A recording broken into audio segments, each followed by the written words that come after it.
So I'm running down Main Street, and I'm not sure how loud it's gonna get with all the traffic, so we'll see how this goes. Okay, hey guys, it's me, welcome back. So today, I'm gonna be reviewing how the Run Hard Chick-Fil-A 5K went. And I'm going down part of the path that we ran on.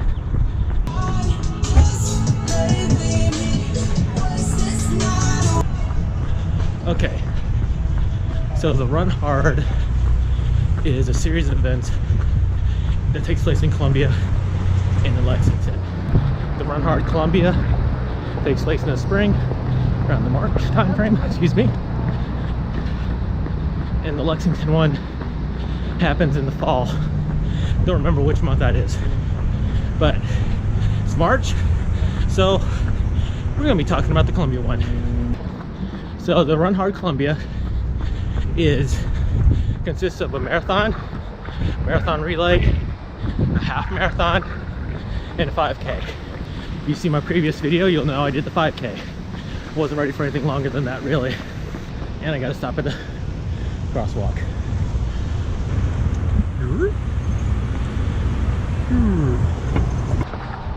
The Run Hard makes the marathon happen by doubling the loop for the half marathon. We'll get more into that later because my wife was one of the bike marshals for the race, and I'll just give you a little bit of what she gave me then. Before we touch the 5K, let's go over the expo. So since the race took place on Saturday, I ran out to the expo on Friday, which actually happened up past Main Street. It was just north of the downtown area. Go in, go down to the basement, and you'll see several vendors and shops or people set up down there. Orange Theory was representing down there.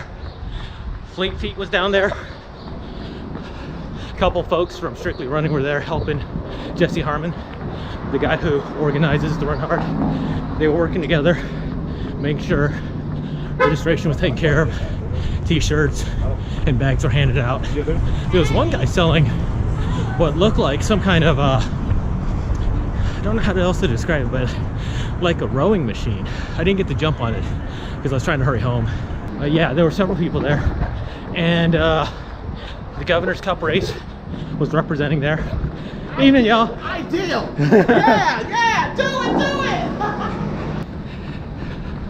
it. People love seeing a camera.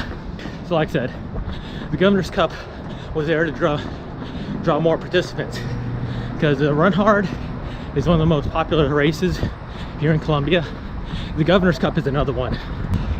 It's like they complement each other. There's a police car in front of us and a woman with yoga mat just went. We don't have the crosswalk sign.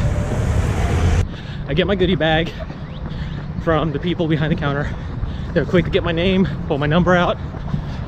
They had the shirts set up in the back. Red shirts for the 5K, blue shirts for the half marathon, and the marathon relay. The bibs were laid out over 4 tables. A red bib was for the 5K.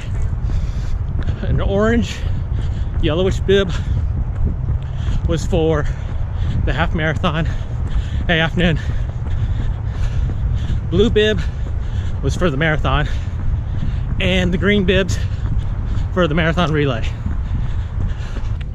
It was nice, definitely more than I was expecting, which is a good thing. Afternoon. So race day, Saturday, March 3rd. Because the race takes place right by the State House, which is right behind us, I was gonna park where I normally park whenever we're down here on Saturdays, which is all the way up on Taylor Street. It's like 6 streets away. It's free on Saturdays, but she wasn't feeling too well, so I tried to get into the Lady Street parking lot, which is only 2 streets away from the State Capitol building. Again, free on Saturdays. Works out great for the people who come to the race. However, there were cars who were not letting me over to get in there, so that was an issue. By the time I pulled into a parking spot, we were 4 streets away. Not a big deal, but it would have been nice to have been closer, especially considering she ended up biking 40 miles according to her Fitbit. Yeah, I know, marathon's 26 miles, but she was doing loops to catch up with somebody. We want to go into the Horseshoe, so we're gonna go this way. So, get her there, bike is all set up, we meet with everybody, get our photo op with Team RWB, red, white, and blue. If you're a veteran or you love veterans, love active duty, love anybody in the military, past, present, check them out, join them, all that good stuff. At least check out their website. If you live in the Columbia area, also check out the Columbia Running Club. You can find them on Facebook and their webpage. I joined both. Small plug. 7:30 in the morning. It's race day. It's 39 degrees. While I'm wearing shorts, I'm wearing a compression shirt, long sleeve. I'm wearing my RWB shirt, which is about the same material as this. And I'm wearing one of our long sleeve sweatshirts, I guess. Athletic sweatshirts. I was worried I was gonna burn up after a while, but I was fine on that one. But you definitely saw some people out there doing the garbage bag thing, because when you start running, doesn't matter what the temperature is, you're gonna warm up.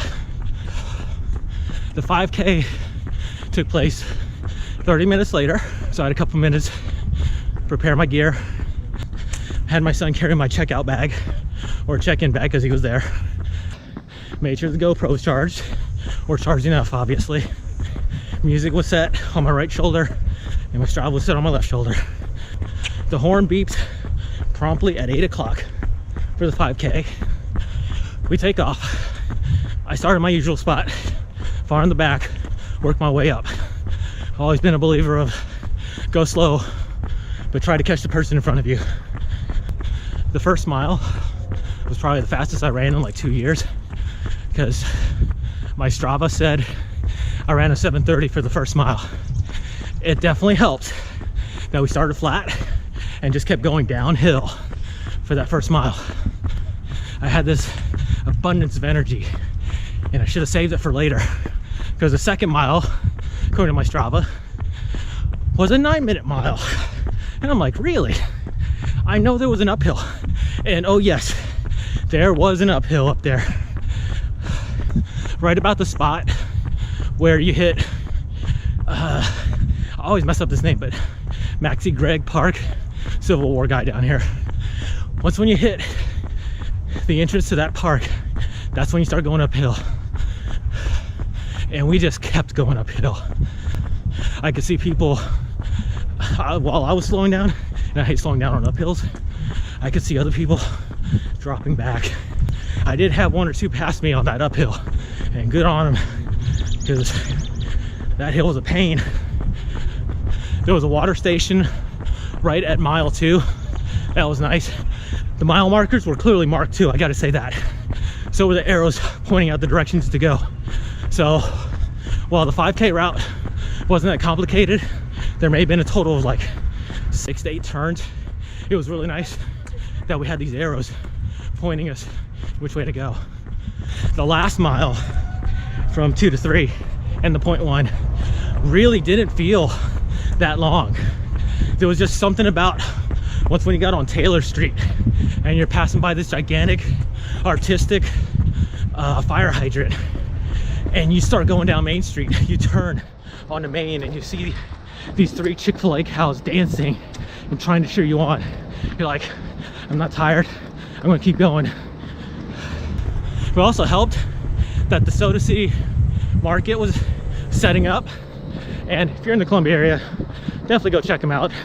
They're open from like 9 to 1 p.m. and it is so worth it. And I think I just made a news report. We get done, let's see, at the finish line, and you get your finisher's medal. Unlike most races, the volunteers who were there this time put the medal on me instead of just, here you go, you put it on. I guess I wasn't that sweaty, so that's good. There's always something happening on down the state capitol building. This is why I love this town. After we got our finisher's medal, you can go get your results. Because it's the Chick-fil-A 5K, you were supposed to turn in a little voucher that was on your tag. to get your sandwich. They just handed me one, and now I gotta wait for a light. Panera Bread was set up. They were set up. They're handing out free bagels, free scones, free coffee. My son and I, we went back. I drank 2 cups of coffee. I think he had 3. But that was the extent of the 5K. If anything, I definitely recommend signing up for at least a 5K. You don't have to be fast. You just have to be wanting to be out there. And everybody was smiling, laughing, had a good time. I didn't see a single sad or angry face out there. There was one guy, I met a fellow YouTuber out there, Mango Runner. Follow him.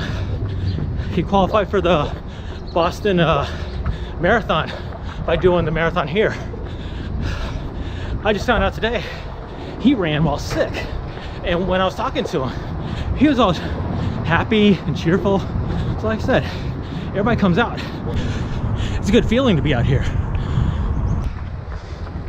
So a quick cut on marathon, half marathon, and this is based off what my wife told me. So we shared the first mile. That was good. It sounded like we shared the same second mile. Not so good. But then there was this one hill that she was talking about. It's down by 5 points. I don't remember the name of it, but I remember running up this thing for the Governor's Cup. And hey, how's it going? That was the first time in my life I ever completely stopped when I ran uphill. I have never done that before, because this hill, while it's not as steep as Lombard Street, if you go up, you plateau. And when you look up, you see another hill. She had to bike that particular hill twice. Oh, you guys are fine. There's a train coming right there. Ah, I better get on the right. So she had to bike that hill twice, but there were other hills that she had. And like I said, well, I stuck with the second overall finisher for the marathon. One last thing I want to say. So Jesse Harmon, the organizer for the Run Hard, also has a podcast. You look for keywords Run Hard, and I believe his podcast is called My Marathon. He interviews local runners around here. He interviews more than runners too. He's gotten a couple of people on who are coaches and can be mentors out there. So it's definitely something to listen to. I'll be writing up a review of the Run Hard 5K later tonight. This apparently serves as my brainstorming sessions that you guys get to see. So, if you like what you see, go ahead. I hate doing this, but go ahead, comment down below, like it or unlike it. If you like what I do, go ahead, subscribe, because Lord knows YouTube ain't gonna help me on that. Until next time, bye.